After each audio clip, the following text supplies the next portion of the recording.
I hope you all are fine. Once again, you are with me on my YouTube channel, The Digital Research Studies, with my lecture number 2. अगर आज का आपको मेरा lecture पसंद आए तो मेरे चैनल को लाइक, सब्सक्राइब और कमेंट करना मत भूलिएगा। आज के हमारे लेक्चर का टॉपिक है purpose, features, objectives of the research. At the initial stage हमें जब हम रिसर्च स्टार्ट करते हैं, रिसर्च को पढ़ना स्टार्ट करते हैं, तो हमारे लिए उसकी नीड, ऑब्जेक्टिव्स, फीचर्स और उसका मतलब, मीनिंग, डेफिनेशन, ये सब इनिशियल स्टेज की चीज़ें हैं। तो हमारे लिए ये अंडरस्टैंड करना बहुत ज़रूरी है, फिर ही हम इसके डेप्थ में जाकर चीज़ों को पढ़ सकते हैं। एट दी सेकेंड चैप्टर में आपको, सेकेंड लेक्चर में मैं आपको बताऊँगी फीचर्स ऑफ द रिसर्च। मैंने आपको, जैसे कि पिछले लेक्चर अपना रिकॉल करती चलूँ, मैंने आपको बताया था कि रिसर्च जो है वो कॉम्बिनेशन है टू वर्ड्स का। मतलब कि री का मतलब होता है अगेन और सर्च का मतलब होता है मीन्स सर्च ऑफ सर्च। ठीक है, मतलब कि हम पुराने मटेरियल को, लिटरेचर को स्टडी करते हैं और उसमें एक अपनी नई इनपुट देते हैं। रदर मीन के वो इनपुट छोटी है या बड़ी है, लेकिन वो हमारी एक नई इनपुट होती है जो कि इस वर्ल्ड के लिए अननोन होती है। मतलब कि हम नॉन लिटरेचर में से, नॉन नॉलेज में से अननोन चीज़ों को स्टडी करते हैं और अपनी नई इनपुट देते हैं। आप जैसे कि जानते हैं कि रिसर्च के जो स्पेल होते हैं वो होते हैं RESEARCH। ठीक है, आर जो मैंने यहाँ पे इसके अल्फ़ाबेट्स हैं उनके साथ जो है वो एक वर्ड्स बनते हैं। इन सबको यहाँ पर लिखने का मतलब ये है कि रिसर्च अपना एक मीनिंग देता है मुकम्मल तौर पर। इसके अल्फ़ाबेट्स जैसे कि आर से बनता है रिटेन, ई से बनता है ए रूट, एस से बनता है सर्च, ई से बनता है एनिग्मा, ए से बनता है आर्टिकुलेट और एस से बनता है रेजिस्टे और सी से बनता है कॉन्टीजेंसी और एच से बनता है हेराल्ड। अब मैं आपको सबसे पहले इनके मीनिंग्स क्लियर करती चलूँ कि यहाँ पर इनके मतलब को लिखने का मकसद क्या था। जैसा कि आपने देख लिया कि RESEARCH जो है वो स्पेल है इसके रिसर्च के। तो सबसे पहले आपको मैं बताती हूँ रिटेन का क्या मतलब होता है। रिटेन का मतलब होता है hold the old facts.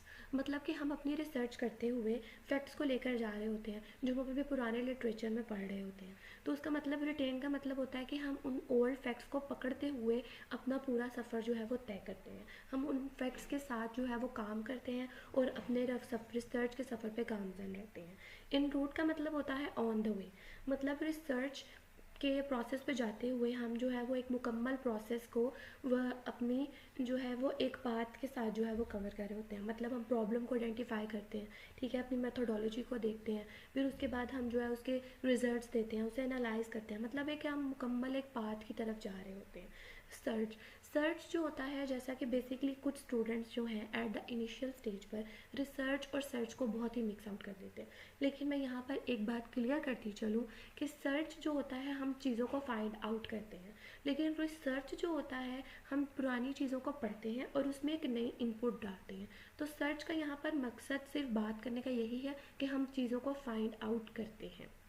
Next तो इस पर हमारे पास आता है जी एनिग्मा। एनिग्मा का मतलब होता है ऐसी चीज़ें जिनको मॉडिफाई करना इजी नहीं होता। मतलब रिसर्च के अंदर पूरी चीज़ों को, स्ट्रैटेजीज़ को अच्छे तरीके से क्लियर करना पड़ता है, समझना पड़ता है, फिर उसके साथ आगे काम की तरफ चलना पड़ता है।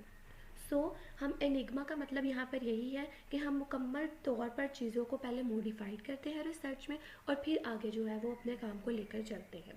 और ए से होता है आर्टिकुलेट। आर्टिकुलेट का मतलब होता है कि हमने अपनी चीज़ों को क्लियरली एक्सप्रेस करना होता है। हम अपने वर्ड्स को, हम अपनी चीज़ों को, अपने टेस्ट्स को, अपनी एनालाइजिंग चीज़ों को क्लियरली एक्सप्रेस कर रहे होते हैं। आर से होता है रेजिस्टी। तो उसका मतलब होता है कि हम जो है वो कनेक्ट अपने, जो हम अपने लिटरेचर के जो फैक्ट्स पढ़ रहे होते हैं, पुराने लिटरेचर के जो फैक्ट्स पढ़ रहे होते हैं, हम उनको अपने फैक्ट्स के साथ, अपनी स्टडी के साथ जो हमारे पास नए आ रहे होते हैं, हम उन दोनों को जोड़ रहे होते हैं। मतलब कि हम नॉन और अननोन को आपस में कनेक्ट कर रहे होते हैं। उसके बाद फिर हमारे पास आ जाता है सी से कॉन्टीजेंसी। कॉन्टीजेंसी का मतलब होता है कि फ्यूचर स्टडी। मतलब कि हम जो ये स्टडी कर रहे हैं ये हमारे लिए फ्यूचर में बेनिफिशियल होगी, ये हमें जो है फ्यूचर में बेनिफिट्स देगी, हमारे आने वाले लोगों को जो हमारी स्टडी को पढ़ेंगे उनके लिए ये बेनिफिशियल होगी।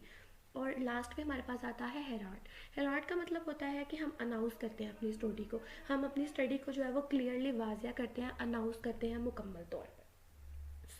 दीज आर द एब्रीवेशन भी रिसर्च की गई है, लेकिन ये जो है ये also called the features of the research. On the next slide we move on. Now we talk about the purpose of the research. Research को करने का मकसद जो है वो मुख्तलिफ हो सकते हैं. ये आपकी स्टडी की नेचर के ऊपर डिपेंड करता है कि आपकी रिसर्च का मकसद क्या है. लेकिन यहाँ पर जो मेंशन है उसका मतलब ये है, the purpose of the research is to discover the answer to the questions through applications of the scientific procedure. तो रिसर्च का मतलब ये होता है कि हमारे माइंड में जो क्वेश्चंस आ रहे हैं, जो प्रॉब्लम्स जनरेट हो रही हैं, उस प्रॉब्लम की बेस पर जो क्वेश्चंस जनरेट हो रहे हैं, हम साइंटिफिक प्रोसीजर से उसके आंसर को डिराइव करने की कोशिश करते हैं, उस प्रॉब्लम को सॉल्व करने की कोशिश करते हैं. सो रिसर्च का पर्पज़ यही होता है कि जो हमारे माइंड में क्वेश्चंस उठ रहे हैं, हम उसके आंसर को फाइंड आउट करते हैं साइंटिफिक प्रोसीजर्स के साथ. According to the advance learner dictionary of current English, उसके मुताबिक अ केयरफुल इन्वेस्टिगेशन और an inquiry specially through search for new facts for any branch of knowledge. So एक careful जो investigation होती है और इंक्वायरी होती है, वो हम जो है वो अपनी ब्रांच, अपने नॉलेज के किसी भी ब्रांच में हम कर सकते हैं. मतलब कि आप अगर इकोनॉमिक्स के स्टूडेंट हो, आप भी रिसर्च कर सकते हो.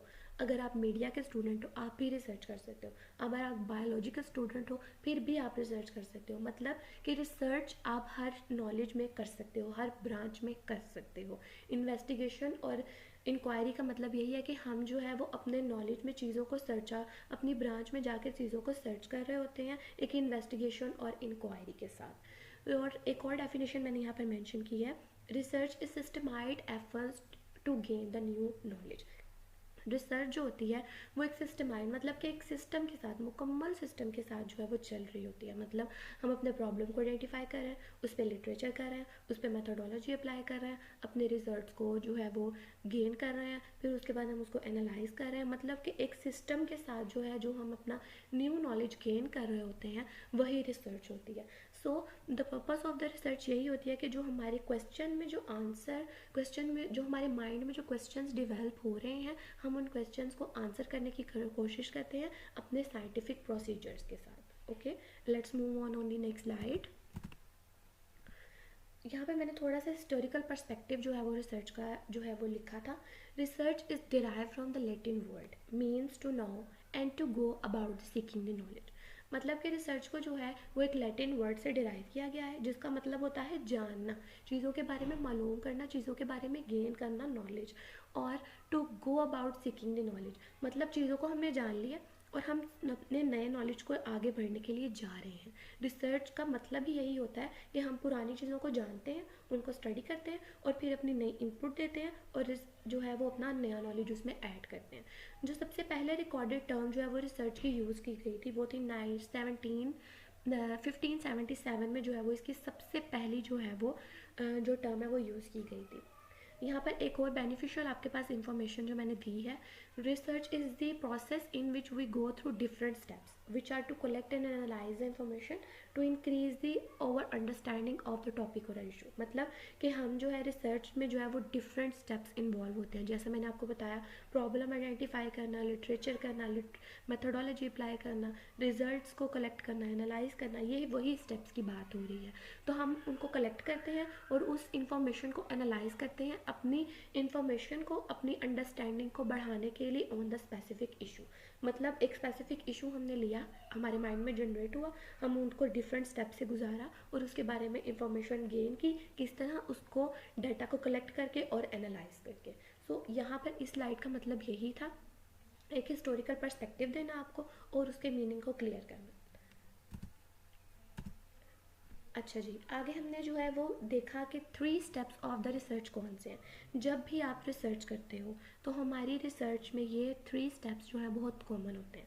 मतलब कि हमारे जहन में प्रॉब्लम आइडेंटिफाई हुई है, ठीक है, हम उस प्रॉब्लम पे अब अपने क्वेश्चंस डेवलप करेंगे. ठीक है, अपने क्वेश्चंस हमारे माइंड में डेवलप हो रहे हैं. अब उस क्वेश्चंस के आंसर के लिए सेकंड स्टेप में उस क्वेश्चन के आंसर के लिए हमने जो है वो डाटा का कलेक्ट करना है. ठीक है, मतलब जो लोग आपको आंसर देंगे उस क्वेश्चन के ऊपर आपने जो है वो कलेक्ट करने हैं. उसके बाद जो है वो आपने प्रेजेंट करना है उस क्वेश्चन के आंसर्स को. ओके, मतलब कि वही बात आ जाती है कि एनालाइज करना. सो रिसर्च के 3 बेसिक स्टेप्स जो है वो यही हैं। डिवेल्प द क्वेश्चन को डिवेल्प करें, फिर कलेक्ट डाटा, फिर उस आंसर के क्वेश्चन का डाटा कलेक्ट करें लोगों से, और फिर उस क्वेश्चन के आंसर को प्रेजेंट करें इन दी एनालाइज फॉर्म, टेबल्स, स्केल्स, जैसा भी आपने करना है। ये आपकी चॉइस है, आपकी स्टडी की नेचर पर डिपेंड कर रहा है।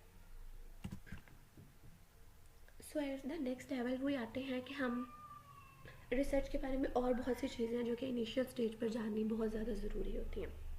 सबसे पहले हम बात कर लेते हैं, research can be do in any branch of the knowledge. मतलब जैसे कि मैंने आपको पीछे भी बताया कि रिसर्च जो है वो आप किसी भी ब्रांच में कर सकते हैं। आप मीडिया के स्टूडेंट हो, आप रिसर्च कर सकते हो। आप इकोनॉमिक्स के स्टूडेंट हो, आप रिसर्च कर सकते हो। आप जो हैं वो कॉमर्स के स्टूडेंट हैं, आप रिसर्च कर सकते हैं। बैंकिंग में हैं, आप रिसर्च कर सकते हैं। मतलब कि आप अपनी ब्रांच की हर फील्ड में जाकर जो है वो रिसर्च कर सकते हैं। आगे हम बात कर लेते हैं कि रिसर्च का एटीट्यूड किस तरह का होता है। It is the attitude of inquiry. मतलब कि रिसर्च का जो एटीट्यूड होता है वो चीज़ों को सर्च आउट करने का होता है, चीज़ों की इंक्वायरी करने का होता है। मतलब कि हम चीज़ों को इंक्वायर कर रहे होते हैं, सर्च आउट कर रहे होते हैं कि ये चीज़ें इस तरह क्यों हैं, क्या है और ऐसे क्यों हुई हैं। मतलब कि रिसर्च का जो एटीट्यूड होता है वो इंक्वायरी होता है, चीज़ों को जानने का होता है, इंक्वायर करने का होता है। सेकंड चीज़ है हमारे पास an attempt to elicit facts. मतलब कि हम यहाँ पर आंसर करते हैं कि व्हाट इज़ द थिंग, कि चीज़ क्या है, हाउ इट इज़ हैपेंड, कि ये किस तरह हुई है, and why it is happened, why it is done. मतलब कि हम उन फैक्ट्स को जानने की कोशिश करते हैं। एट द फोर्थ स्टेप हम बात करते हैं, it is a systematic and scholarly application of the scientific method. मतलब कि ये जो है ये एक सिस्टमैटिक और स्कॉलरली एप्लीकेशन है। इसे कोई भी बंदा उठकर नहीं कर सकता, रिसर्च को कोई भी बंदा उठकर नहीं कर सकता। जिसके पास नॉलेज होगा, जिसके पास पूरे सिस्टमैटिक प्रोसेस का नॉलेज होगा, वही इसे कर सकता है। एक मुकम्मल सिस्टमैटिक और स्कॉलरली एप्लीकेशन के साथ जो है इसे उठकर किया जाता है। कोई भी इसे उठकर ऐसे नहीं कर सकता। जिसके पास मुकम्मल रिसर्च का नॉलेज होता है वही अपनी रिसर्च को जो है वो आगे गो ऑन कर सकता है, वही रिसर्च कर सकता है। At the fifth step, a state of the mind. मतलब कि एक रिसर्चर जब रिसर्च कर रहा है उसका माइंड जो है वो बिल्कुल चीज़ों पर रिस्ट्रिक्ट होना चाहिए। उसको पता होना चाहिए कि हर मेथड किस तरह क्या होता है, ठीक है। उसका माइंड जो है मुकम्मल रिसर्च वाला होना चाहिए, इंक्वायरी करने का होना चाहिए। मतलब कि नई चीज़ों को नई तरीके से देखने का होना चाहिए, पुराने लिटरेचर को देखकर, नई चीज़ों को देखकर उसमें इनपुट डालें। So at the end I hope कि मेरे इस लेक्चर का जो था वो क्रक्स यही था कि आपको फीचर्स के बारे में पता चले और उसके कुछ मकसद का पता चले, कुछ थोड़े से हिस्टोरिकल पर्सपेक्टिव का पता चले। क्योंकि जब हम रिसर्च की इनिशियल स्टेज पर होते हैं इन चीज़ों को क्लियर आउट करना बहुत ज़्यादा ज़रूरी होता है, वरना ये चीज़ें हमारे लिए आगे जाकर जो है वो प्रॉब्लम बन सकती है। सो अगर आपको मेरा लेक्चर पसंद आया हो तो मेरे चैनल को like, subscribe, comment and share करना मत भूलिएगा, और मेरे नेक्स्ट लेक्चर का जो है वो वेट करिएगा। Thank you so much. अल्लाह हाफिज़।